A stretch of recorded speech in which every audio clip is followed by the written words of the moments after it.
The Independent National Electoral Commission (INEC) is ready to conduct Nigeria's general election in February and March this year. Nigeria's Chief Electoral Officer, Professor Mahmood Yakubu, restated the Commission's commitment while addressing a global audience at the Royal Institute of International Affairs, Chatham House, on Tuesday in London. His talks centered on Nigeria's 2023 elections, preparations and priorities for electoral integrity and inclusion. Professor Yakubu reiterated that the presidential and National Assembly elections will hold on February 25, while governorship and state assembly polls will come up on March 11. The INEC chairman attested to the efficiency of the bimodal voter accreditation system (BVAS) and disclosed that the commission will conduct a nationwide mock accreditation exercise across selected polling units to further ascertain the integrity of the BVAS before the main polls in February. Which remind you about three important facts about Nigeria's election, which I believe many of you are aware of. Number one, given the geographical expanse of the country, the number of registered voters, electoral constituencies, and polling units, conducting general election in Nigeria is a huge undertaking. The delimitation details are simply staggering. 93.4 million registered voters expected to elect their representatives in 1,491 constituencies spread across 176,846 polling units. Secondly, Nigeria's election is not a one-day activity. There will be national elections followed by state elections. National elections, that is presidential election and elections to the two houses of assembly, the Senate and the House of Representatives, will hold on Saturday, 25th February 2023. On that day, voters will elect the president and 469 legislators made up of 109 senators and 360 members of the House of Representatives. Preparations for the 2023 general election are largely being concluded and preliminary deployments already underway. Indeed, our preparations began quite early.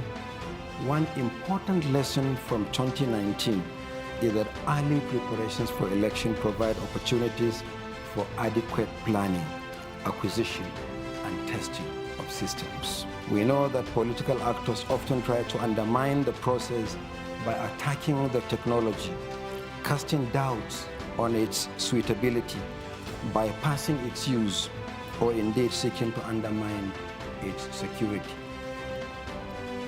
This informed the early choice of a new voter accreditation technology using an electronic device called the bimodal voter accreditation system. We have tested it in several by-elections and off-cycle governorship elections. In addition, the decision to make polling unit election results available for public viewing, which has always been a major demand by citizens and election observers, falls into this early choice of election technology. The INEC Results Viewing Portal, the IREV, is a dedicated web portal for the public view of polling unit results as soon as they are finalized on election day. This has been employed in several elections conducted by the Commission in the past few years. In particular, the uploading of polling unit results to the IREV portal has been deployed in 105 constituencies where the Commission conducted off-season elections since August 2020.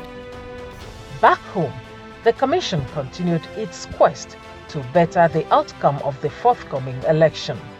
This time, INEC gathered stakeholders comprising women professional bodies, women political activists, and women scholars to dialogue and find ways to increase women participation in the 2023 general election.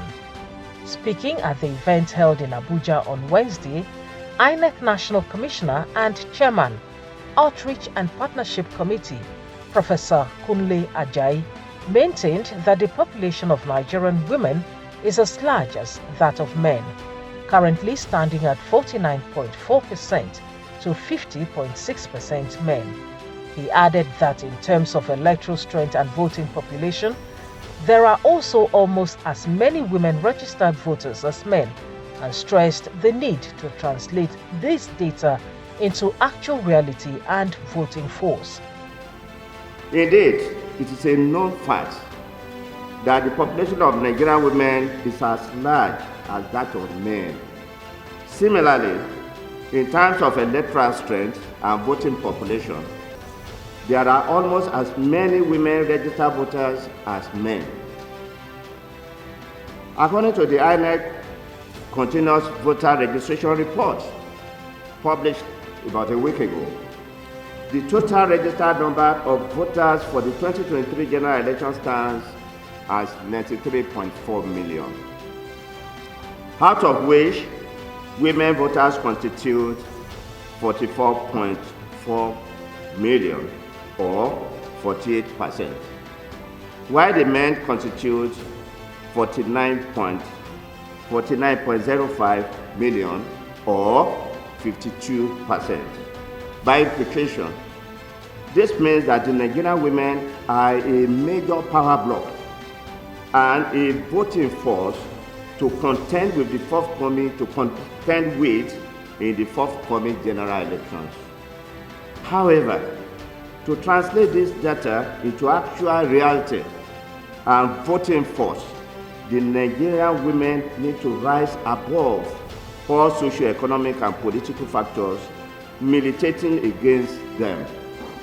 So we are saying that it's not enough to have a large percentage of our women as registered voters. We have to translate it to something, to reality that can change the political trajectory of the electoral system in terms of who wins the election.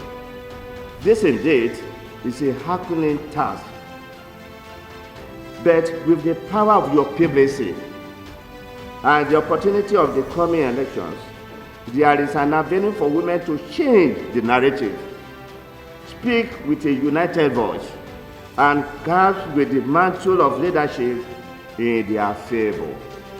On her part, INEC Acting Director, Gender and Inclusivity, Lakunuya Bello, said that the Commission is concerned about mainstreaming the female gender into the electoral process because the large voting community can determine election outcomes if strategically deployed.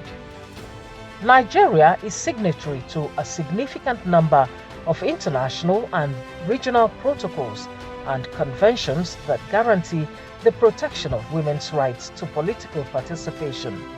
INEC is optimistic that engaging women in active politics will enrich Nigeria's electoral system.